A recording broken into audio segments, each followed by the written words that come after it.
If you have a chance, if you haven't already, grab the emergency procedures printout. And then there is also another printout that looks like this. It's a poster. They're in the back. If you're watching this online right now at a later date, there will be links in the description, so please click those and that will direct you to those documents. I'm going to keep this quite formal. We're going to plow through it today, so thanks for coming. Most of you know me, but my name's Nathaniel Herbert. I'm on the leadership team here, and we're very excited to, that's a strange way of saying it, but we're very excited to actually have all of this on paper. A lot of this has been head knowledge over the years, but it is good to have it on paper and so that we're all literally on the same page. And we're going to start on page 1. So I'm going to, really what we're going to do is literally read through all of this. Then what we're going to do is I'll have Julie Henry come up, and she's going to go over these posters. And then going through all of this, we'll end the recording, but we will actually do a couple walkthroughs.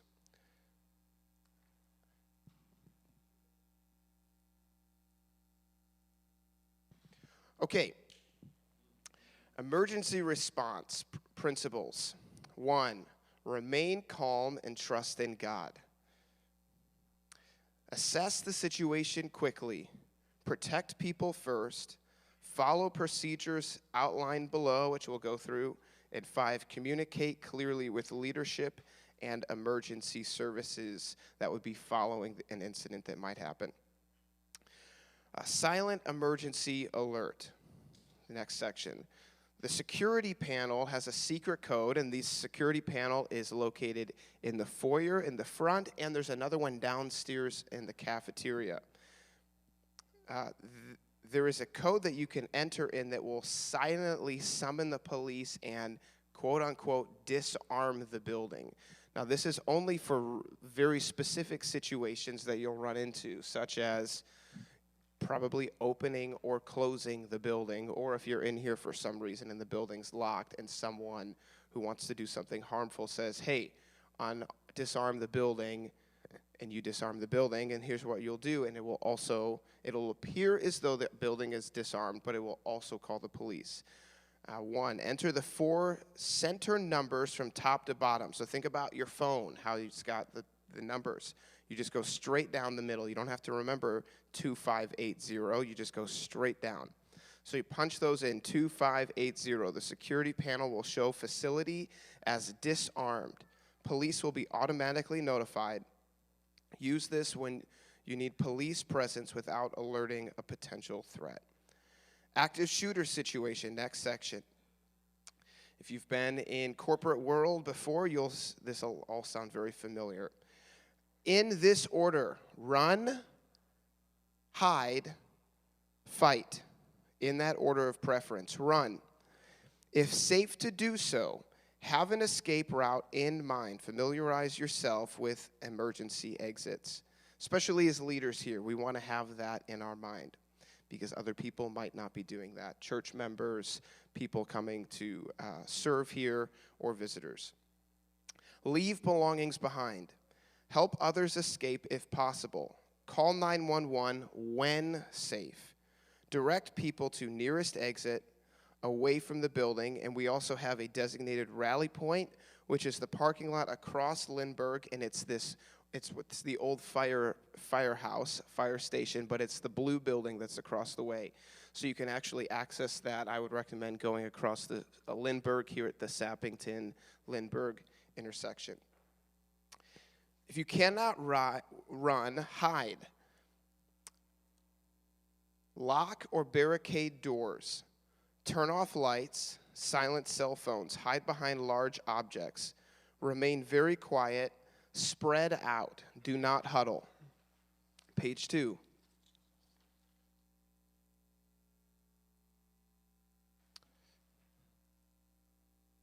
Some of our best hiding locations would be the brief rooms, which is through these two doors. And then barricade those doors, turn the lights off. Offices with locks, which most of you have keys to. Bathroom stalls, behind the sound booth, etc. If you cannot run or hide, as a last resort only, hide. Commit to your actions. Act with physical aggression. Fight. Commit to your actions. Act with physical aggression. Now, if you've ever watched a elementary basketball game, those basketball players are not aggressive. When you get to high school or college, they get aggressive. They know how to use their body. This is the time when you use everything that you have in you. Aggressive. Okay, this is not elementary basketball. You use the elbow swing, and you don't care if the ref's going to call you out. That's right. Improvise weapons. So in other words, anything that you can do to throw at this person, because they don't naturally want to get hurt themselves. Chairs, fire extinguishers, microphone stands, cell phones, literally anything that you have, throw it at them. And then aim to disable them, to cause their weapon to fall, to knock them unconscious. One thing that I learned that's not on here is if you somehow have the opportunity to actually be where they are, if you grab the gun and hold the shaft, the barrel, and you hold it tight, even if they pull the trigger, it won't move. So you can hold it and it won't move because it's got to go up and down to release. Depends on the gun, he says. Some of them are that way. Run away. Hide. After threat passes, call 911 if not already done. Keep hands visible for police because they may not know who is the offender. Follow police instructions exactly. Report casualties. Account for all volunteers and guests if possible. Moving along, tornado warnings. Tornado warning means a tornado has been sighted or indicated by weather radar. Immediate actions. Alert everyone in the prayer room or in the church service calmly but urgently. This has happened multiple times before, and it does not happen at 9 o'clock at night. It happens at 2 in the afternoon or 2:15 in the afternoon, and you end what is happening here. Direct people to safe areas. Our recommended rally location is classroom 3, which is downstairs. You can access it through those double doors back in the lobby. You can also access a stairwell through this brief room. There's a wooden door and with a staircase that'll take you downstairs. You need a key to get into both of those. We'll talk about keys in a minute. Classroom 3 is under the stairwell, and there are no windows. We actually call it the dead zone, but it is very secure. If other locations would be interior hallways, bathrooms, avoid rooms with windows. Stay away from the lobby. It has lots of windows and doors. Instruct everyone to get low on the ground, cover head and neck with hands and arms, and face interior walls. 4, monitor weather via phone or radio. Now, it's the dead zone, but it does have good internet if the internet's still working down in that room. Wait for the all clear from the National Weather Services. Page 3. After a tornado passes, check for injuries, render aid as able, call 911 if needed. Do not go outside if power lines are down. Check building for damage, document damage with photos if safe, and contact the leadership team immediately. I'm going to take a pause here. Specifically for tornadoes, We are going to have these laminated. This is actually the wrong word. This says tornado watch when it needs to say tornado warning. These are going to be laminated and in a drawer in the manager desk. And so anytime we ever have a situation where we actually need to close the prayer room, we're going to ask our manager if they're able, if there's time, to just tape that on the door. We've actually had a number of times where we've had a tornado warning and people are still walking in. And one gentleman came and sat in the prayer room and he thought to himself, it's quiet. There's nobody in here. I wonder why there's no one in here. We were in the basement, hiding from the tornado. So we want to make sure that we can communicate this clearly. This will be laminated in that drawer. We will make sure that there is tape in that drawer. Great question. Additionally, you'll also see in a lot of these, and then we'll pick up in a medical emergency, you'll see documents documenting damage or documenting reporting. We'll talk about that later in this training, and we'll also talk about contacting the leadership team and response professionals later in this. But you'll see that over and over and over, okay? Okay, continuing, medical emergency. Serious medical emergency, unconscious, not breathing, severe bleeding, chest pain. These are all serious medical emergencies. Call 911 immediately. Begin appropriate first aid, CPR, if you are trained or if it is needed. Apply pressure to severe bleeding to slow that down. Keep person comfortable and warm. 3, assign someone to meet emergency services at the front door. Also, if these things are happening, it is okay to stop the prayer room if you need to have help from other people up here, right? 4, clear path for EMTs. 5, notify the leadership team. And 6, document the incident after emergency is resolved. Minor medical emergency, fainting, minor cuts, or illness. Assess the situation. Provide basic first aid. The first aid kit location, there is one in the prayer room manager desk in the second drawer. There's a secondary first aid kit located in the office, which is the main interior key. 3, ask if that person may need 911. In doubt, you can always call. 4, move person to lobby or brief room for privacy or comfort. That could be other rooms if you see necessary. Stay with that person until stable or help arrives. And 6, notify the leadership team if incident is significant.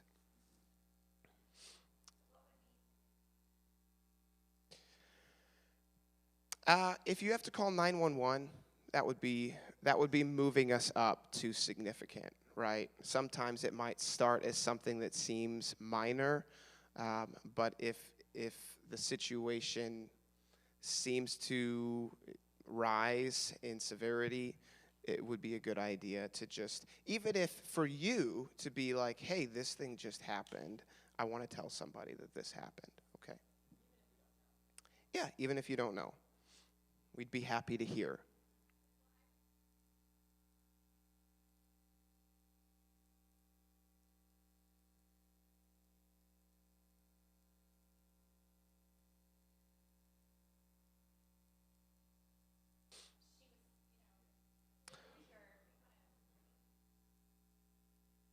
Okay, so what the person in the blue chair said, for those who are listening to the recording, Julie Henry, is she said, hey, if there's somebody who falls and actually like sprains their ankle or has a significant cut, we also want to be able to check in on that person and make sure they're okay. So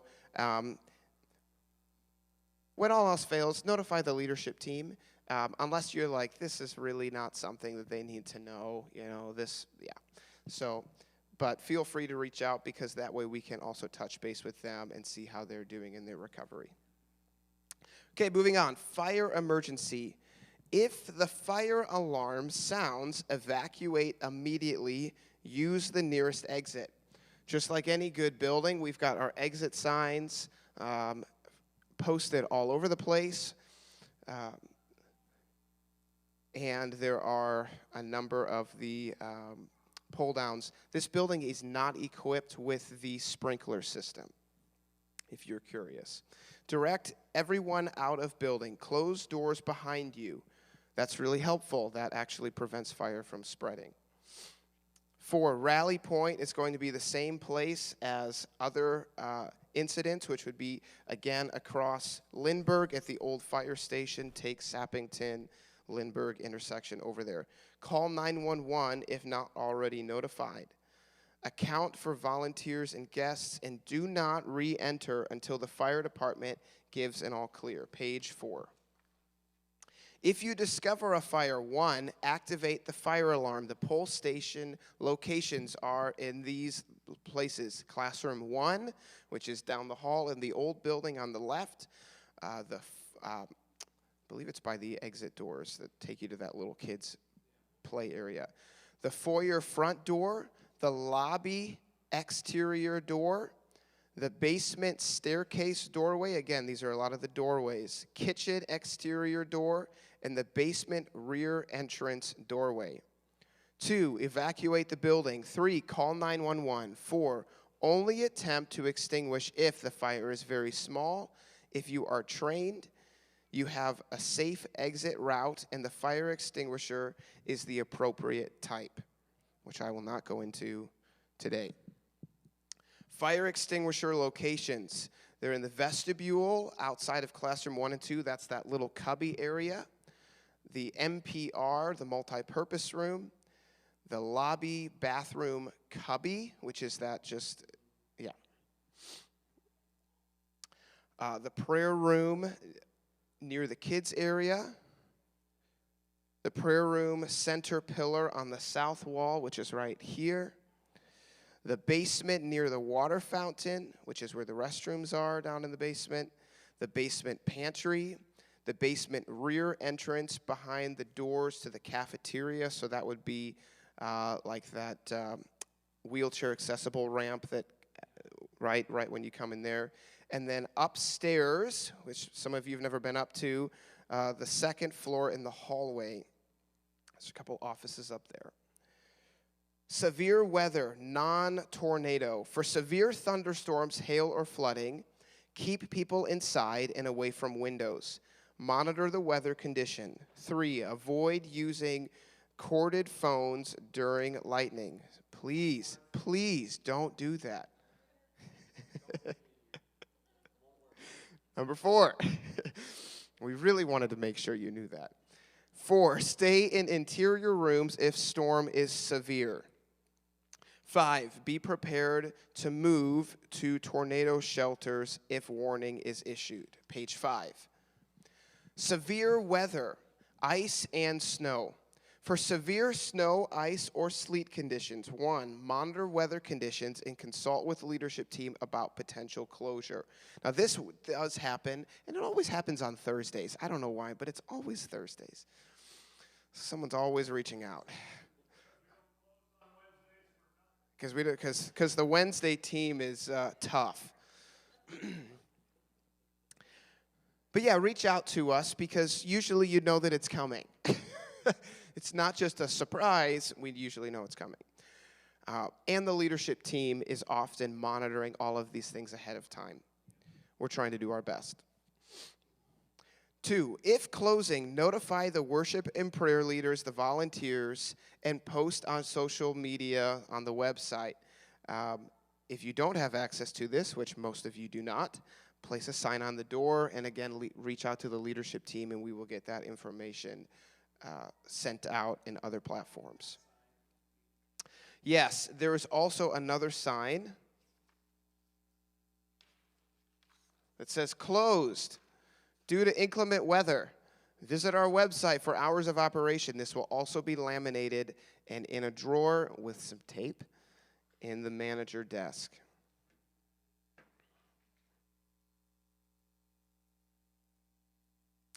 Three, before leaving, complete the abbreviated closing, if possible.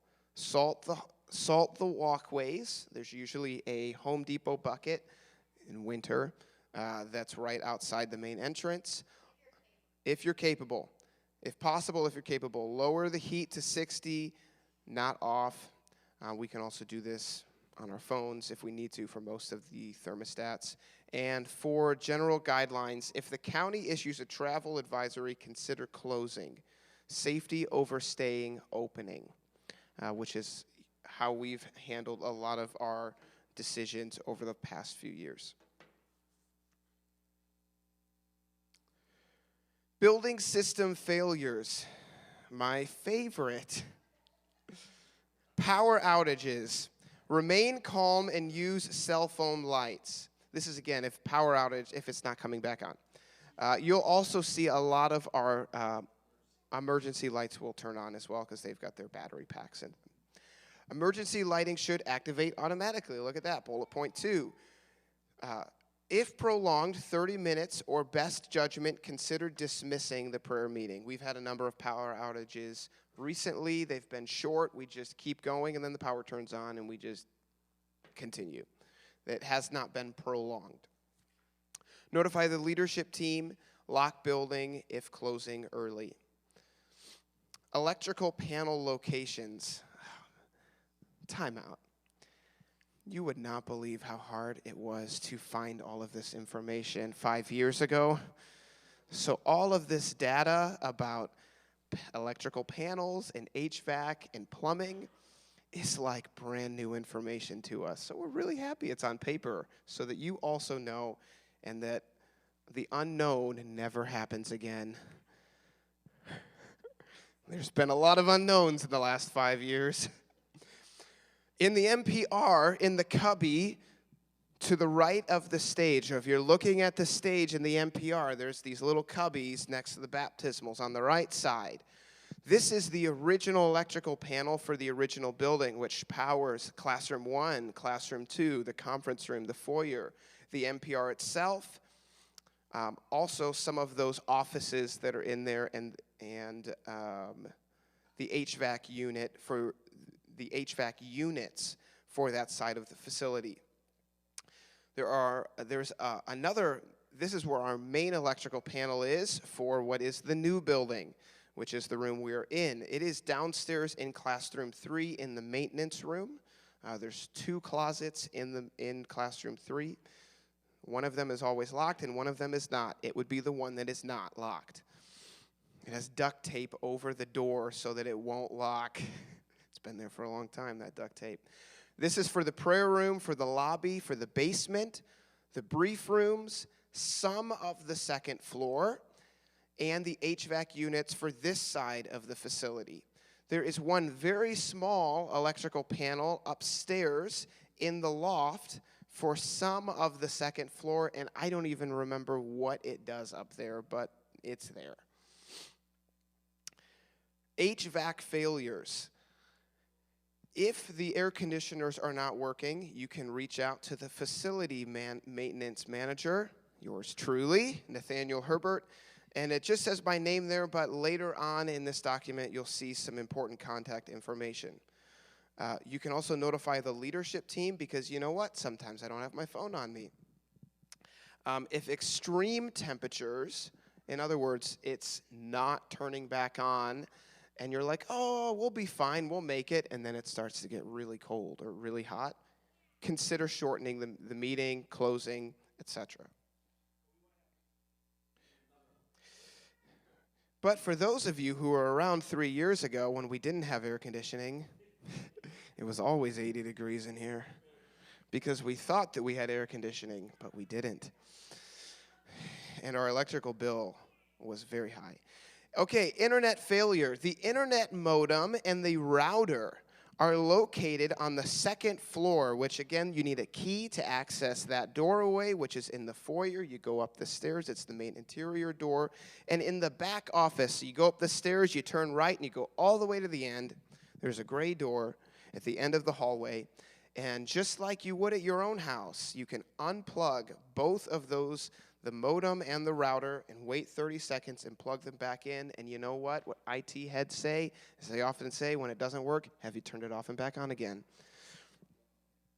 4 white-colored internet extenders are placed throughout the building. These things are called Orbeez. In other words, this building's so big that we have to have all of these extenders that are carrying the Wi-Fi various places, which is why the dead zone room, classroom 3, has great internet. They are located in the sound booth, in the workstation, which is that little funny office right off of the foyer that you can also access into the NPR, in the upstairs rear office, which is also where the modem and router are, and in the kitchen downstairs. Page 6. You're all doing great. If they are showing, and they, as in these white extenders, if they are showing a purple ring on top of them, they are not receiving internet. Unplug them and wait 30 seconds before plugging them back in. They will show a blue ring as they attempt to connect, and it does take 2 minutes or more. If they do not have a light on top of them, they should be working. In other words, no light means good. So if you were to go look at the one in the sound booth right now, it has no light. Yes, sir. Oh, yes, the blue light will like fade in, fade out for about 2-3 minutes.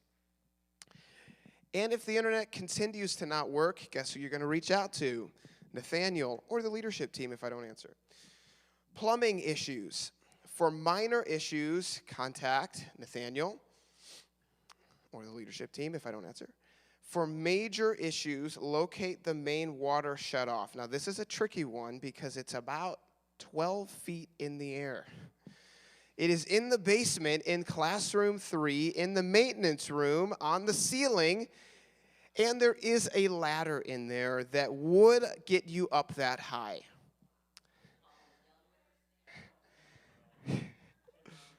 Okay. And contact the facility maintenance manager. Post signs in bathrooms are unusable and notify the leadership team. Just for kicks, we actually, even though we have one water line coming in, we actually have 2 separate systems because we have 2 buildings that were attached in the 70s. And so, it's, again, the old building has its own output, if you will, and this building that we're in has its own output, if you will. Drainage system. Post-emergency procedures. If there is any emergency, anything that we've talked about, anything that we have not talked about, ensure all people are safe. Contact the leadership team immediately. Now, there's only 3 numbers on here, which I don't know why. There's supposed to be more. There's supposed to be more. That's okay. There's 3 numbers, so that'll get you somewhere. Document the incident. And here's, now I'm going to actually not read what those 5 things are because you can read them yourselves. 4, file an incident report. This is something that we just added. So if you go to gatewayhop.org/report, you don't have to remember what all of these what happened, what occurred, when it occurred, who's involved, actions taken, outcome, because we have a form that will ask you all of those questions. Okay, so if anything, emergency, post-emergency, go and fill out this report. You may also say, hey, Rachel Herbert, what's the link again? And she'll send it to you, or Nathaniel, or Kyle, or Julie, or your friend who happened to remember the link. I'm going to pause. Well, no, I'm going to continue. I'm going to pause. This whole printout is a combination of what we thought was the most important to include in this training from our operations manual, which is in the manager desk. So everything that you're reading today, everything that I'm discussing today, is also in the operations manual in that desk and in a PDF, but you may not have that. Yeah.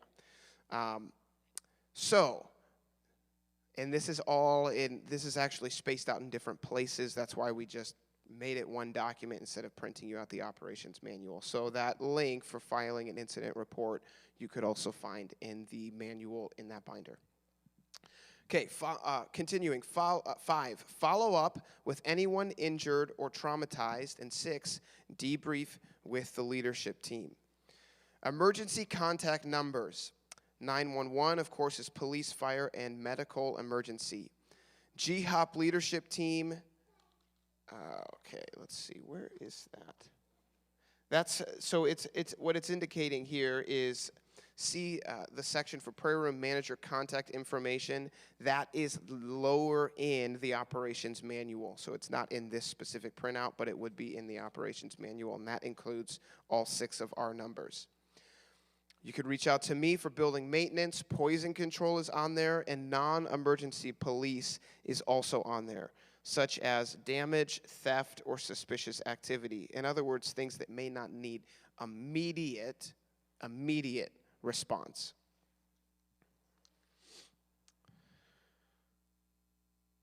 Okay, continuing, page 7, we only have 2 more pages left, kind of taking a little bit of a shift here. Hospitality and assistance. You'll find this in a different portion in that operations manual. For walk-in guests seeking help, GHOP no longer offers gift cards. Prayer room managers are not encouraged to give money unless they personally are feeling led to do so. Now, we're saying this for anyone who uses this building. Just because this is our policy, this is what we've decided we want to do. However, you can do what you want to do. If you feel the Holy Spirit saying, no, give that person $20 or $5 or a gift card, you're welcome to do that. But that's not something that we offer as a ministry. Appropriate response. 1, totally offer prayer. Provide a help resource sheet located in the wall bin on the prayer room manager desk. So right next to the manager desk, there's a little paper holder, and it actually has a sheet with local not-for-profits or resources, food pantry, housing assistance in the area. Because guess what? We don't have to be everything for everyone. There are other ministries that do housing, but they don't do prayer. By golly. So we want to direct them to that and give that to them. 3, show compassion while maintaining boundaries. I'm going to add one more thing in here too. We love people coming in here. We have an open door policy. We're open to the public all the time. And so there have been a number of times where we have people just meandering or asking about stuff, or maybe it's somebody who's homeless, or maybe it's somebody just coming through, and we say, come inside, even if you're not, even if not worship and prayer isn't your thing, come get a cup of coffee. Like, we're happy that you're here. We don't want them to necessarily bother and pester people, but we're happy that they're here. We're happy to be a place for them to hunker down. But not overnight. Safety and discernment. Always be alert and know who is in the room. Monitor security cameras periodically. Now, we have 12 cameras that you can actually watch from an iPad. There's also security camera monitor in the main office, and we're actually looking to add 4 more cameras in the end of this year. If something looks off, ask the Holy Spirit for discernment. He knows. I know this is a really like Nathaniel's just reading a bunch, but let's get spiritual for a second. He knows, and he can tell you. Grab another person in the prayer room to share observations. You have the authority as a leader to ask an individual to leave if they are a disturbance or threat. You are deputized, you are authorized, you have permission, you're a leader, do it if you feel so inclined. Trust your spiritual discernment and act wisely. Handling aggressive disruptions or trespassing. To ensure the safety of our community and staff, please follow these protocols if we encounter an aggressive individual on property. This does happen from time to time. 1, immediate de-escalation and assessment. Immediate de-escalation and assessment.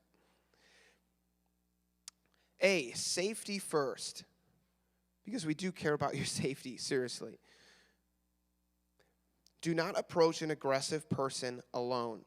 Maintain a distance of at least 2 arms lengths. These are just best practices. That's why we have them. It's a reminder. If some of you have already heard all of these things, these are reminders.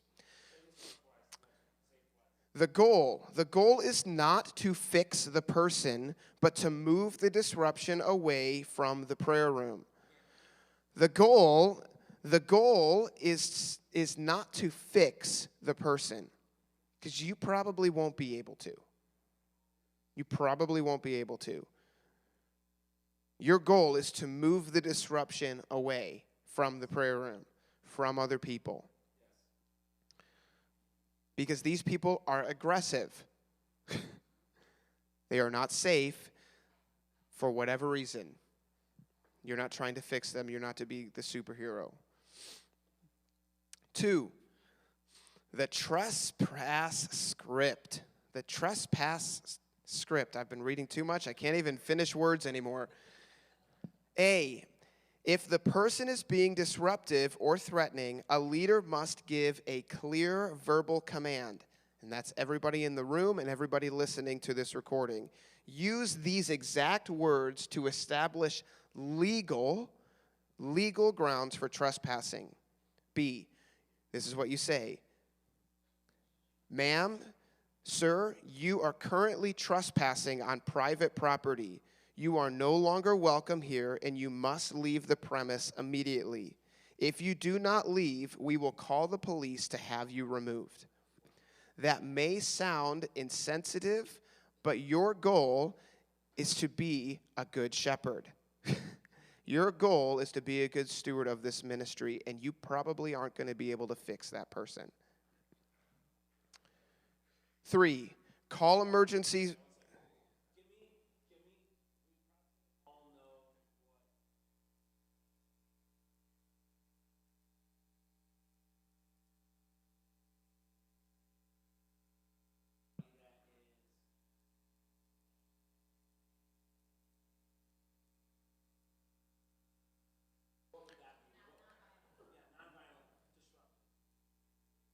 You talking about like distracting people?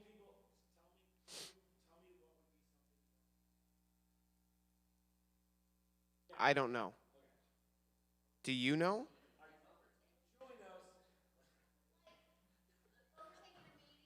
Okay. Yeah, okay.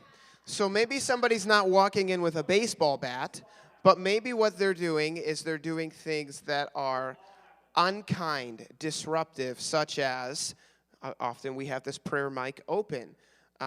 We've had people who just want to come and just take over the meeting. That is not, because part of our job here at the Gateway House of Prayer is to provide a unified prayer place. So when people do things that feel like they're in their own lane and everybody else is over here, is that unity? No. We try and do everything with unity because we want the body of Christ to say yes together. So we could do a, okay, this is not, okay, so we could give also a verbal warning to that person if it's not something that is, when we say aggressive, like they're about to punch somebody in the face, but things that are disrupting the objective of why we're here in this house that belongs to God, whether it's a church service, whether it's a prayer meeting. Yes, there have been other things that have happened that are, what's the right word? Not property offenses. It's called, what is it called? Destruction of property. People taking things off of walls, people doing things that they shouldn't do, bodily fluid situations. Things that are just not right. They're not normal. They are an offense, right? They're a taking over. Those would be disruptions. And those are, and that would be those things that are that level. Yeah, yes. You would have to leave it those. Say that phrase for trespassing. There's 4 things for legal. You have to say these 4 things. Yes. Now, what is really helpful is you might, if you ever have to have one of these conversations about trespassing, is you should either lead off with who you are as your title to say why you have authority. Hi, my name is Nathaniel, and I'm a pastor here. I'm a leader here. I'm a manager here. And for those who are managers, and now some of this will be for, sometimes you're the prayer leader, and you might have to have this confrontation as well.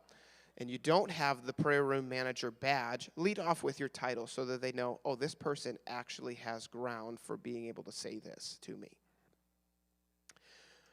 3, call emergency services immediately if the person displays a weapon or makes a specific threat of violence.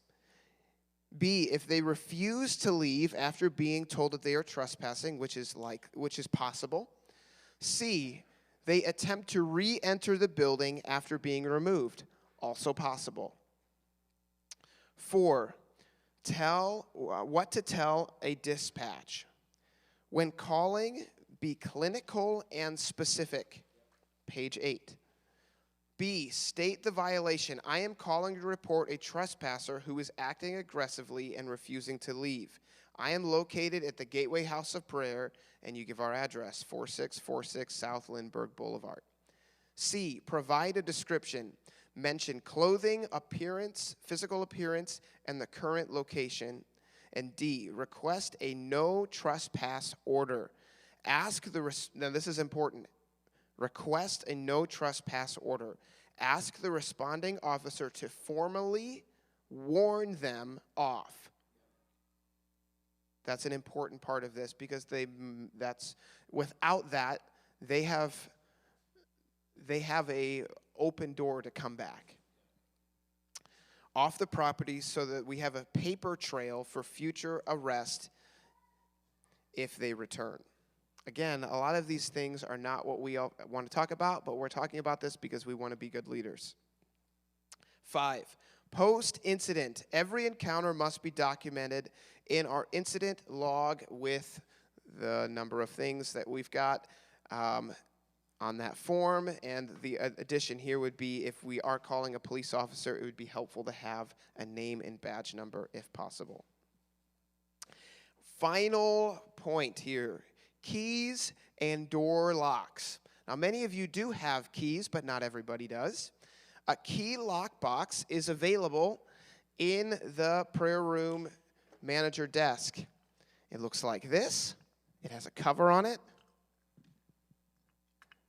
And it has some numbers that you can push. I'm going to explain how this works.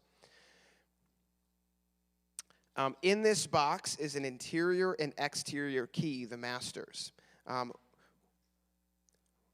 We might add one more key. We'll see. Enter the code 5. I'm going to do it right now. 5, 3, 1. There's a little trigger at the top. Pull the trigger down. I didn't do it right. I got to clear it. 5, 3, 1. Pull the trigger down. The top comes off. You have your keys. They're labeled accordingly. You must re-enter the code 531 to put the thing back in, which I will do later because it's really hard with a microphone. And if you can't figure it out, well, just leave it on the desk and somebody else will figure it out.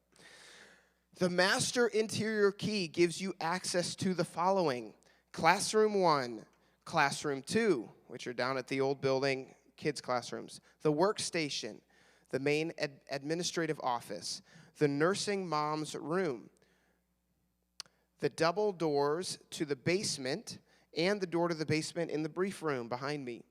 the upstairs second floor door, the conference room, and the NPR. All remaining doors have keys available in the office. So there are other rooms that you can't, they have specific keys. These keys are located next to the computer in the key organizer, and they are labeled accordingly. So again, you have that master interior key that will let you into the office, and then go to the computer and find that key organizer. Noteworthy rooms with separate keys include, in other words, I'm not telling you all of them, I'm telling you the ones that you most likely are going to need. The lobby bathroom. That's the one right out here. That one we might actually also put in this key box. My office, which is behind the workstation next to the NPR. Harry's office, the kitchen in the basement, and the supply closet in classroom 3 under the stairwell. And this is where there's light bulbs and lots of other building supplies. Before I finish, I want to say one more thing about doors and keys. We don't lock a bunch of doors because we don't want people in them. And we lock a bunch of doors because we don't want people in them. This building is really large. In other words, my first comment is, we don't have anything to hide. We're not trying to keep people out because we don't want people because we're exclusive. This building is very large. It is open to the public for many, many hours every single week. So many people come in and out of this building. And so sometimes when there's only 3 people in the building and you have to walk away from your security camera and somebody walks in and is trying to get indoors, we're just going to keep them locked because we want people to be in the places that they're supposed to be in and not in the places that they're not supposed to be in. And so that's why we have that going on. All right, I'm going to turn it over to Julie. You've all done so good listening to me, and she's going to talk about a poster that we have in various places across the building, and you'll probably see more of them as we figure out the best places to put them. Thank you. Like Nathaniel said, all of that information, you're not going to be able to digest all of that because it was so much, and a lot of it's just kind of, it has to be out there, so we have the information so you guys are equipped with the tools that you need. But you can obviously call the leadership team if you have questions or if you're like, oh, you told us, oh my gosh, what am I supposed to do? You can just contact us. I also want to say, I don't think Nathaniel said this, but we do encourage, and it is a policy here, that if you're the only person in the building, we don't want you opening the doors. Don't unlock the doors. Like for our prayer room managers who open the building up, we tell them, wait till your first Devo person gets here or your first team member or whatever before you open the doors. And if they call out and say, oh, now we don't have a 9 a.m. person. Wait till someone you know comes. We don't need to open the doors just so you and Joe Schmo off the street is like chilling in the building. That, especially as a female, that can feel very unsettling. And it's no one's right to come into this building. It is private property. And so it's like, well, I want to come in. Well, I'm sorry. I'm here by myself, or I'm here with just another female, and we're going to wait till someone else. So we always want you to feel safe. Feeling safe is important. And if they get upset, then that's kind of on them. Like, why are you so upset that you're not getting in the building? What do you want to do in this building if there's no set going on? Why do you need to be in here so desperately? Okay, so we all have these. These are posted. This is just pretty much a highlight and bullet points of what Nathaniel was going through. Medical emergencies, we're going to call 911 immediately. Begin appropriate first aid if trained. Even if you're not trained, if it's a Band-Aid, that's what I meant. Like, you don't need to call us, hey, so-and-so hurt their finger, I wanted to let you know. I'm saying if it's something severe that we need to check up on the person, but obviously if it's like, oh, they got a boo-boo, they fell down, I have 3 small children. If they got injured, but it's just like a bruise on their shin or something, that's not a big deal. You don't need to call us and notify us about something like that. But if it's something that you would want someone to care for you about. We want to know about those things. And we do have a first aid kit in the prayer room manager desk, and then there's one also in the classroom, and then there's another one in the office. So we have with a sign on it in the office, the main office. We want to stay with the victim until help arrives if you called 911 or something like that, or if maybe a family member's coming to check on the person. Say they're diabetic and they had a low or whatever. Do not move the sick or injured person. Especially if there's a broken bone or something, we don't want to make the situation worse. Severe weather, Nathaniel went through this, but I'm just going to breeze through because some people, they need to see it and it helps to also hear it. Most severe weather emergencies are announced by the local stations. He said that cell phones outdoors, where our phones all start going off. We want to seek the shelter required in classroom 3. Again, that's under the stairs pretty much next to the bathrooms in the basement. Hallways, we all know this. We do it at our homes. Basement, hallways, things like that. But classroom 3 is the best place to go. Do not leave the lower level during the storm. We're from the Midwest. I know we all want to be out here looking at the windows and be like, oh, wow, it's coming. I see it. It's their tornado. We have actually been hit here by a tornado. We used to have a cross on the top of our building, and a tornado came and actually knocked that off. So we just want to be wise and not come up to be storm chasers, although I do love that myself. Okay, fire, we're going to call 911. He gave all of the fire extinguisher locations. I would say familiarize yourself with where those are, because in an emergency, we don't want to be panicking and like, but if we know where it's at, we can grab it. Activate the nearest fire alarm. I don't know if this was said because I stepped out for a second, but typically that does notify the police as well when you hit a fire alarm. I've been at a church where kids pulled that, and all of a sudden the cops come, and things like that. Evacuate the building. We don't want anyone to catch on fire or have smoke issues. Do not re-enter the building. That's also very important. So active shooter, this is something we hope in our day and age we never experience here, but it is good to be aware. We want to be wise and pray that it never happens, but be equipped. So immediately call 911, run, hide, fight. He went over this already. We want to hide away from the situation and take as many people as possible. I know that's a little confusing because we said take as many people, but don't hide. Now spread out, Use discernment also. Like, obviously, it's like, you hide behind that chair. I'll hide behind this chair. Hopefully, God will just help us all, right? God willing, we do pray for protection over this building and the people that use it. So, fight the best you can. Hide from in a secluded room or something like that. Cover the windows. That's important. So, we're talking about different things in order to have available to cover windows and things like that. So if any of those things happen, we will let you know. Fight as best you can. We've seen it. You guys have all seen it on the news where there was a situation, but 2 men or whomever, female people, were able to intercept and saved multiple lives. Phone numbers. They're all there. I'm not going to read through those. But non-emergency is important because we don't want to be calling 911 for something that's a non-emergency number, such as someone coming and just acting up on our, but not necessarily a violent threat. We don't want to call 911. Oh, this person's panhandling and won't, and is starting to get aggressive in their language or something. Yeah, they're breaking stuff or whatever. Yeah.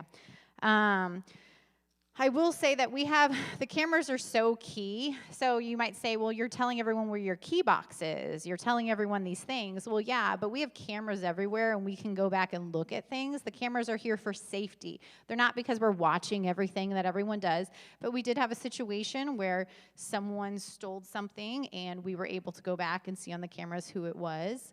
And they're just safety for all. We have them in the brief room.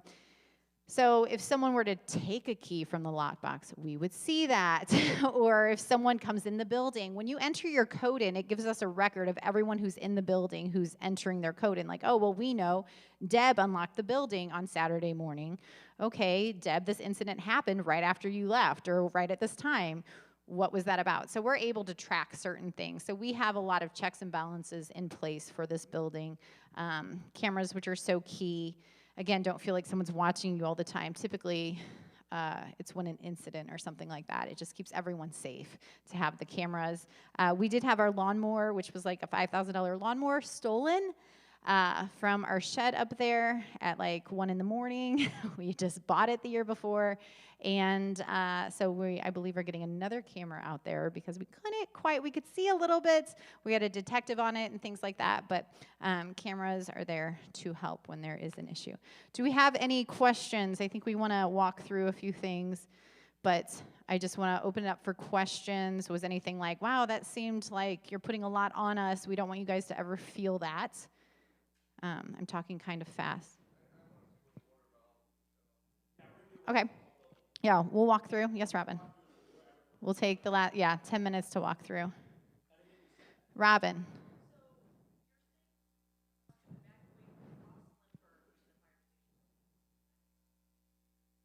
That's true.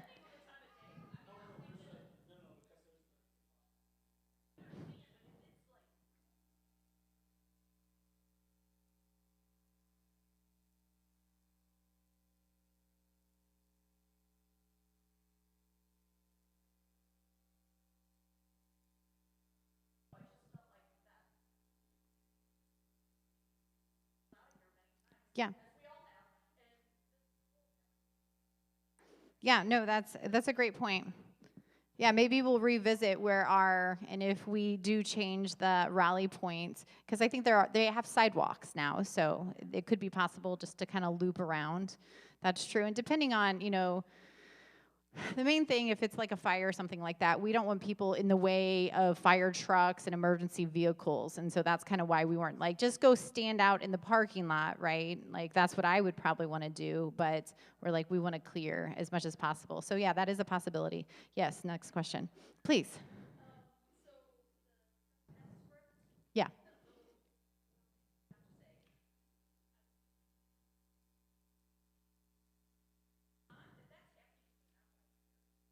Yeah. Yeah. Yeah, we can do that. We can do that and have that. It's really the language like you are trespassing. Yeah, and then asking. Yeah, that's a great point.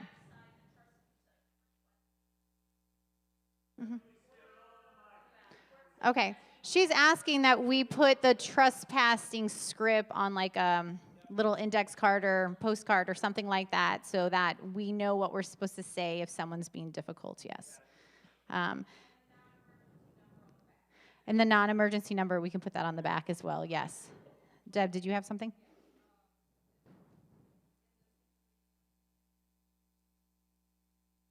Mm-hmm.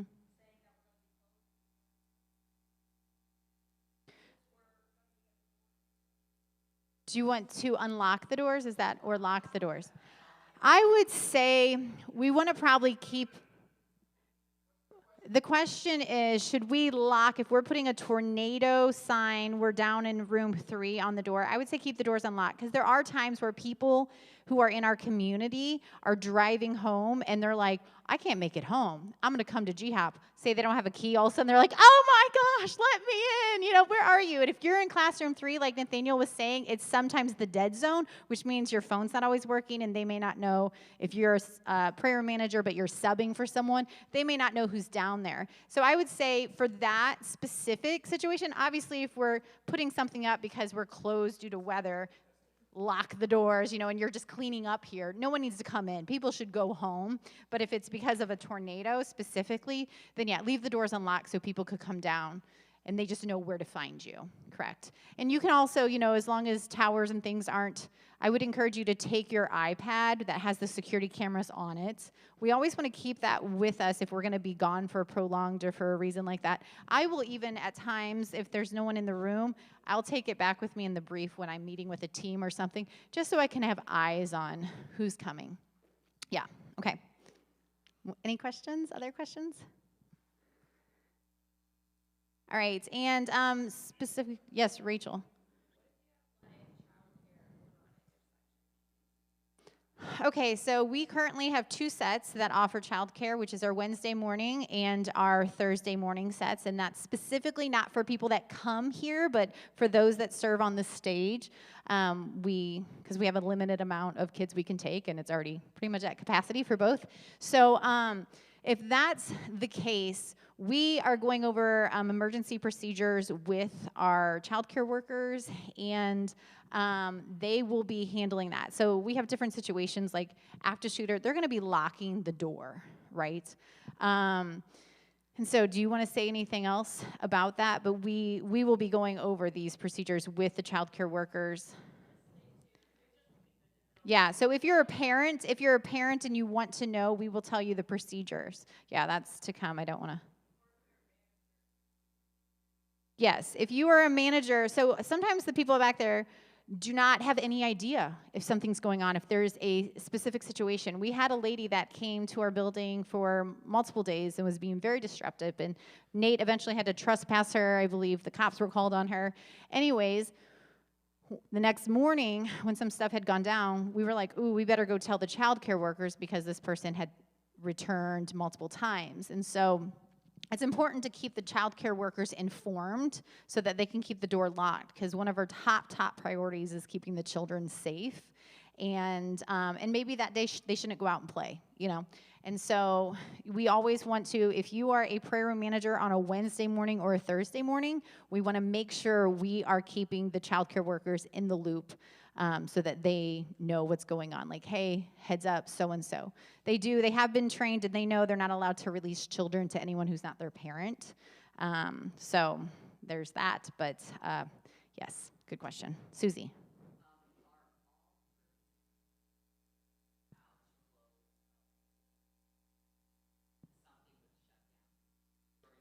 Are all prayer room managers aware of how to close a building in the event of something was shut down for the day? I do not know, because not all of our prayer room managers have been trained on how to close. Some of them, they come in after we open and then they leave before we close, so they may not know those steps. But we do have a checklist in our prayer room manager guide book. And again, if they're like, I don't know what to do, there's been times I'd prefer not to come up here, right? Leave if I'm in the middle of something, or sometimes I can't. But I have come down up here and help someone walk through that. Or we just say, hey, just turn everything off, lock the door. We'll come and address it later, especially if it's like in the middle, severe warning of weather is coming in 2 hours down the road or something, you know. So there is a checklist, but they may not all. There's the key above the doors, the double doors that we normally have unlocked. Yeah, we'll do a tour, which won't be on this, but I probably should have another meeting with the prayer room manager, Susie. Yeah, great question. Anything else before we walk through? Yes, Tom.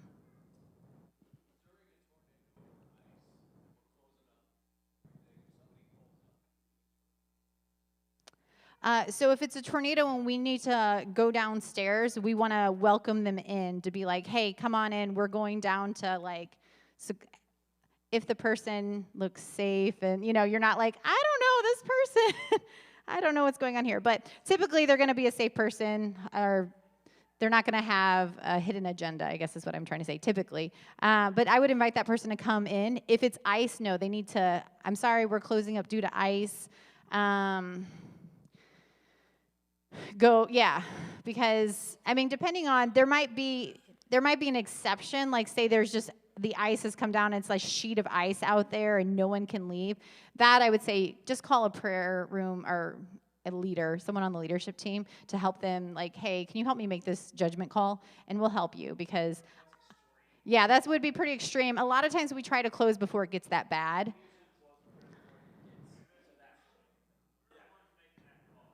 Yeah, we typically will be the ones, prayer room managers, when it comes to ice or weather, you don't have to make that call. We typically, a lot of times the prayer managers will be already contacting us, or Tom, you're a closer, so you close on Wednesday nights.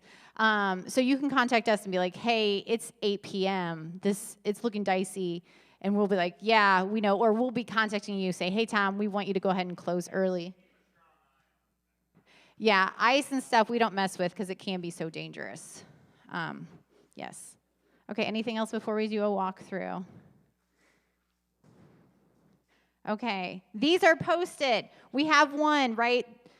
You know where the coffee nook is. There's a big poster just to the left of that, or not coffee nook, the coffee bar. To the left of that, right outside, if you go through that exit door, there's a big poster. This is also in the brief room. It's just the highlights in case we need to know. The other information is posted in the manager desk. Yes, Laura.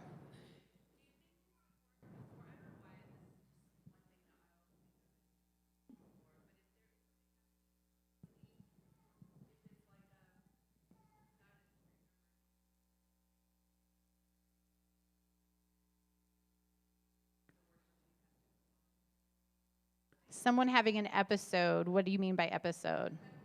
Okay, like a seizure or just something's happening.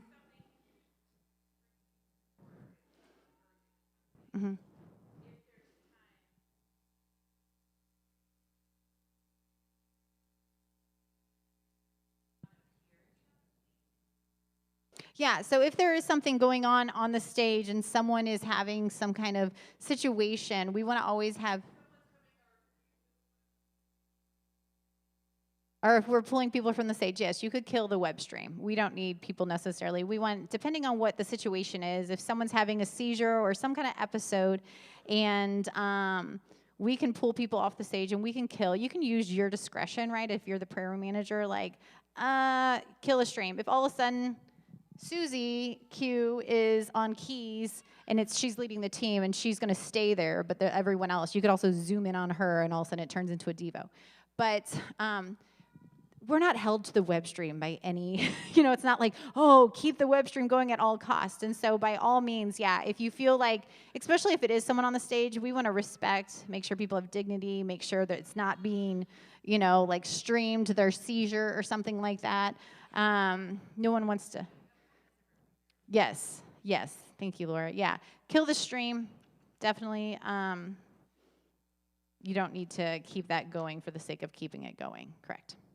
All right, I think we're going to walk through the building, take 10 minutes. We're trying to get done by, I said 10:15-ish, so hopefully 10:30 with the walkthrough.